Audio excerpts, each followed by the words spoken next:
Assalamualaikum warahmatullahi wabarakatuh. Salam, Om Swastiastu. Nama budaya, salam kebajikan bagi kita semua. Perkenalkan, kami dari kelompok 4 yang beranggotakan dengan saya sendiri, Samuel Jaya Manik, Bella Laprisa, dan ada juga Rani Kaurenisa. Kami dari kelompok 4 membuat puding pare yang dimana matkul ini yaitu karya kreatif mahasiswa. Dosen pengampu kami yaitu Ibu Leni Mantide.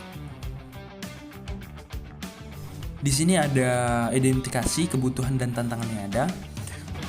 Ada juga alat ataupun modal investasi. Nah, di sini alat ataupun modal investasi, di sini ada bahan-bahan yang mudah didapat dan juga harganya murah.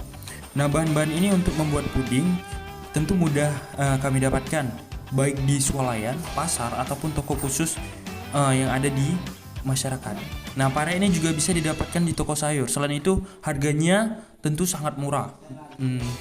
Dengan bahan yang kami dapatkan dan juga harganya murah, tentu kami bisa memulai bisnis ini dengan modal yang minim. Kemudian, penggemar dari puding pare ini yaitu dapat dikategorikan sebagai semua kalangan, mulai dari anak-anak sampai juga orang dewasa. Kemudian kita masuk riset pasar. Nah, riset pasar ini yaitu merupakan suatu jenis makanan penutup yang banyak disukai dan diminati di berbagai kalangan, mulai dari anak-anak hingga juga orang dewasa. Karena puding pare ini selain enak juga tersedia berbagai varian rasa. Nah, selain itu juga terdapat banyak kandungan serat yang tinggi dan juga baik untuk kelancaran dan kesehatan pencernaan. Dan juga puding pare ini selain memiliki rasa yang enak juga sehat karena terbuat dari bahan alami. Nah, tentu kami juga membuat pudingnya dengan bahan alami, dan bahan utama pembuatan puding adalah sebagian besar dari susu yang sudah kita ketahui bahwa memiliki kandungan gizi yang dibutuhkan tubuh. Nah, kami juga akan memberikan deskripsi produk dan juga memberikan promo saat tertentu, dan kami akan menjual secara online maupun offline, dan kami akan melakukan pelayanan yang terbaik. Kemudian harga produk dari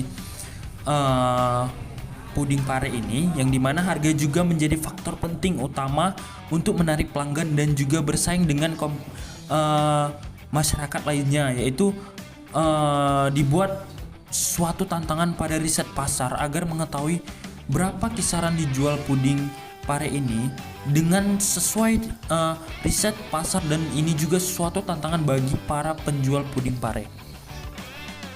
Masuk ke project ataupun kegiatan yang akan kami lakukan yaitu membuat produk puding pare, yang dimana jenis usaha puding pare ini belum kami tentukan dan akan kami laksanakan.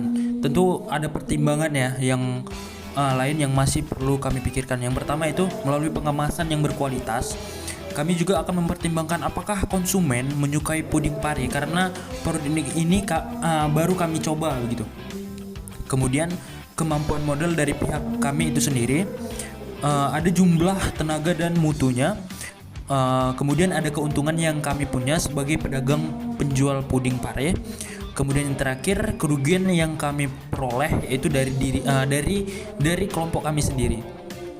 Nah, kemudian ada menjual produk. Nah, di sini dalam menjual produk ada hal yang sangat diperhatikan, dan ada hal juga yang dapat diperhatikan dalam menjual produk. Yang pertama itu kami akan membuat konsumen tertarik karena sayur pare ini, yaitu yang kita ketahui bahwa rasanya cukup pahit ya. Agar rasanya tidak pahit, kami akan mengolahnya yaitu dengan cara mengolahnya dari puding pare. Nah, puding ini adalah cemilan ataupun makanan ringan bagi kalangan masyarakat. Kemudian ada produk yang berkualitas, ada juga melayani konsumen dengan baik, dan juga yang terakhir ada melayani online ataupun offline secara kinerja yang baik. Nah, di sini masuk ke stakeholder ya, pihak terkait. Yang pertama itu ada produsen, penjual, pembeli, masyarakat umum di luar maupun di lingkungan sekitar masyarakat begitu ya. Kemudian ada dosen dan kalangan masyarakat di lingkungan sekitar. Yang pertama itu ada benefit to stakeholder one, keuntungan bagi pihak terkait. Yang pertama itu membuat secara inovatif puding dengan rasa yang menarik. menghitung keuntungan yang diperoleh, memperluaskan penjualan, dapat terinovatif untuk berwirausaha, mengembangkan kemandirian, dapat sekreatif mungkin untuk mengembangkan usaha, memperoleh keuntungan dari produksi puding pare, memperoleh pelanggan, dan juga sebagai sarana untuk melatih kemampuan bekerja sama dengan tim dan mengelola jiwa kewirausahaan yang akan menjadi bekal untuk berwirausaha nantinya. Di sini ada benefit to stakeholder yang kedua, yaitu keuntungan bagi pihak terkait kedua, yang dimana dapat membentuk dan mencerdaskan kalangan pelajar dan anak-anak muda, meningkatkan penghasilan pedagang sayur, dan juga meningkatkan pendapatan pedagang. Kemudian yang ketiga ada benefit to stakeholder 3, yang dimana di sini ada keuntungan bagi pihak terkait, mempunyai potensi untuk membangkitkan dan mengembangkan wirausaha di berbagai aktivitas. Nah, di sini masuk ke SWOT analisisnya ya. Yang pertama ada strength ya, atau kekuatan. Ada beberapa kekuatan dari produk kami. Yang pertama itu ada jumlah bahan yang mudah didapat, harga bahan baku yang murah, serta modal mencukupi. Kemudian ada proses pengolahan yang mudah, ada harga terjangkau dari kalangan manapun bisa membeli. Jadi di sini masyarakat bisa membeli dari kalangan anak-anak, remaja hingga dewasa. Tidak hanya yang menjual saja, tetapi kami juga bisa memproduksikannya secara berkualitas di kalangan masyarakat.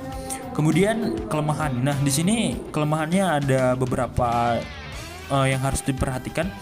Ada bahan baku yang berkualitas terbatas, modal yang terbatas, pengalaman pemasaran yang masih minim. Nah, produksi mudah ditiru. Nah, di sini kita tahu ya bahwa dari kelemahan ini tentu produk kami ini yaitu puding pare, yang dimana melalui pemasarannya tentu masih sedikit ya, atau masih minim. Maka dari itu kami dari kelemahan ini kami mengetahui bahwa puding pare ini bisa dikembangkan di kalangan masyarakat, yang dimana akan termotivasi dari suatu sayur pare yang pahit menjadi cemilan kecil gitu ya, jadi menjadi lebih mudah gitu ya untuk dikelola. Di sini ada peluang ya. Yang pertama itu ada produk dari pare ini sudah banyak dikenal masyarakat dan dapat dinikmati semua kalangan gitu. Tentu juga harga terjangkau, dan juga dessert ini yaitu puding pare ini dimana sebagai penutup makanan.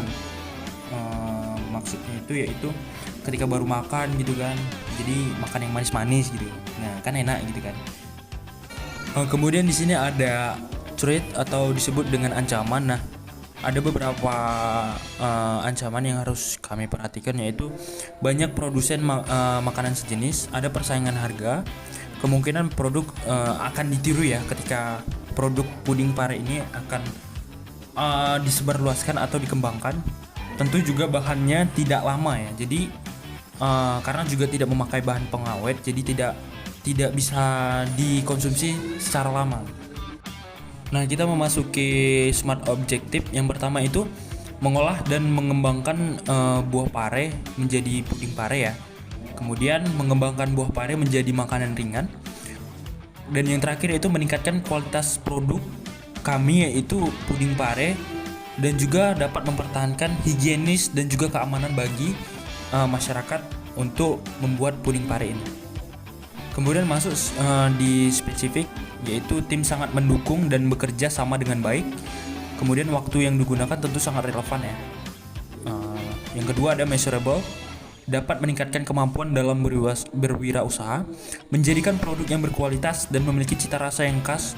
Kemudian actionable, di sini kegiatan ini diharapkan dapat bermanfaat bagi produsen ataupun konsumen dalam membuka usaha di lingkungan masyarakat.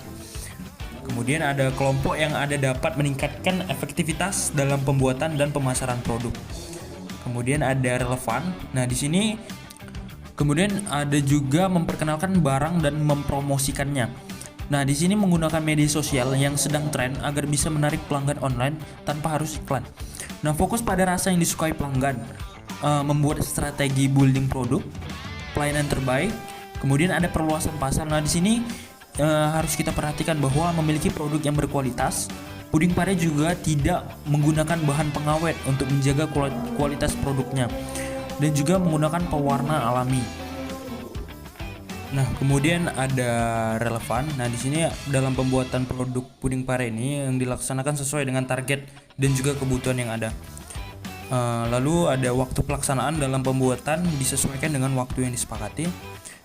Yang terakhir yaitu ada time bound, yang dimana time bound ini dalam proses pembuatan produk kami memiliki waktu dan jadwal yang disesuaikan dengan pesanan ataupun kebutuhan.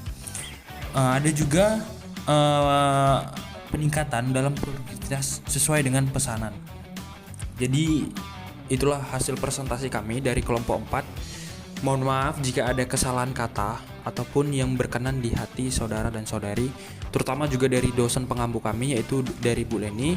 Terima kasih sudah membimbing dan memberikan edukasi kepada kami. Terima kasih. Saya akhiri. Salam sejahtera bagi kita semua.